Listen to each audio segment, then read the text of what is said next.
ঢোল বাজানো হারাম, কিন্তু তার বিপরীতে দফ বাজানোকে হালাল করে দিয়েছে কে? আবার আল্লাহর হাবিব সাল্লাল্লাহু আলাইহি ওয়াসাল্লাম বলতেন, আ'লিনু আন-নিকাহ বিদ-দুফুফ। এলাকায় যখন তোমাদের কারো বিয়ে হয়, দফ দিয়ে ব্যান্ড পার্টি করে জানিয়ে দাও। ঢোলের ব্যান্ড পার্টি না, গিটারের না, হারমোনিয়ামের না। বংশী বাজায় কে রে সখী, বংশী বাজায় কে? ওই বংশী দিয়া না, ওই বংশী হারাম, বাঁশি বাজানো হারাম, কিন্তু দফ বাজানোকে হালাল করে দিয়েছে কে? কারণ বিয়েতে একজন নারী পুরুষের যেই সম্পর্ক হয়, জিনা বা ব্যভিচারে একই সম্পর্ক হয়। পার্থক্য হচ্ছে এটা সামাজিক স্বীকৃতি আছে, জিনার স্বীকৃতি নাই, ঠিক কিনা? এজন্য বিয়ে গোপন করে করা যায় না, এটা অ্যানাউন্স করে করতে হয়।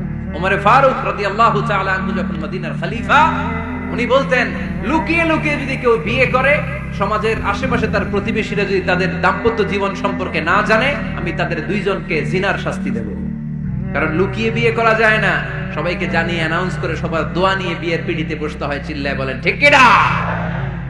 এজন্য ইসলাম শুধু হারাম বলে জিকির করে নাই, যেখানেই হারাম তার বিপরীতে ইসলাম হালালের বিকল্প দিয়েছে, ঠিক কিনা? এই নিয়মটা বুঝতে পারছেন? সবার কাছে ক্লিয়ার? 4 নাম্বার মূলনীতি হচ্ছে, ইসলাম যেই জিনিসটাকে হারাম বলেছে তার পেছনে লজিক আছে, যুক্তি আছে, কারণ আছে। 3টা কারণ থাকার কারণে কোনো বিষয়কে ইসলাম হারাম বলে। হয়তো সেটা খাবিথ, অপবিত্র, যেমন পেশাব পায়খানা খাওয়া যাবে, হালাল না হারাম? কারণ এটা অপবিত্র, ঠিক কিনা? 2 নাম্বার হচ্ছে মুদের, এটা ক্ষতিকর। ইয়াবা খাওয়া, তার মধ্যে অনেক লাভ আছে না? হ্যাঁ, গাঞ্জা খাওয়া, সিগারেট খাওয়া, হ্যাঁ, স্মোকিং কজেস ক্যান্সার। ধূমপানে কি হয়?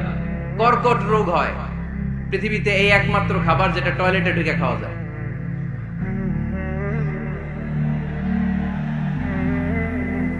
সিগারেট ছাড়া, এটা ছাড়া, এটা কোন খাবার টয়লেটে বসে খাওয়া যায়?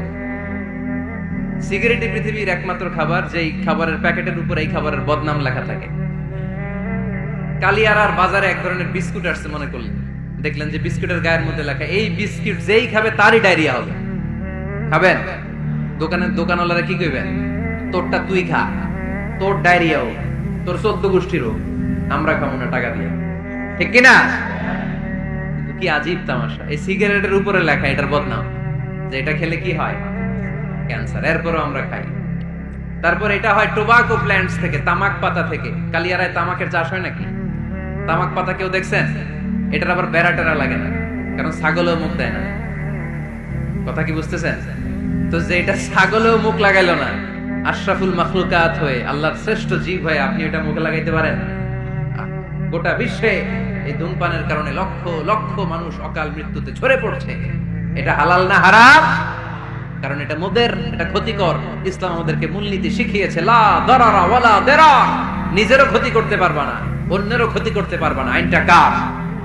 তাহলে কোন জিনিস হারাম হওয়ার পেছনে 1 নাম্বার লজিক, সেটা হয়তো অপবিত্র, কিংবা সেটা ক্ষতিকর, অথবা ওইটার মধ্যে অশ্লীলতা আছে। আওয়াজ করে যুবকরা উত্তর দাও, মোবাইলের ভেতরে পর্নোগ্রাফি দেখা হালাল না হারাম? ব্লু ফিল্ম দেখা হালাল না হারাম? নেকেড ভিডিও দেখা হালাল না হারাম? কারণ এটা অশ্লীল, ঠিক কিনা? তাহলে যেটা হারাম, 3টা কারণে কোন জিনিসকে ইসলাম হালাল বলে, হারাম বলে অ্যানাউন্স করেছে। হয় এটা অপবিত্র, নয় এটা ক্ষতিকর, নয় এটা অশ্লীল। কয়টা? হয় অপবিত্র, অথবা ক্ষতিকর, অথবা অশ্লীল। পৃথিবীতে যত জিনিসকে ইসলাম হারাম বলে ঘোষণা করেছে, তার প্রত্যেকটার মধ্যে 3টার কোনো না কোনো একটা আছে, না নাই?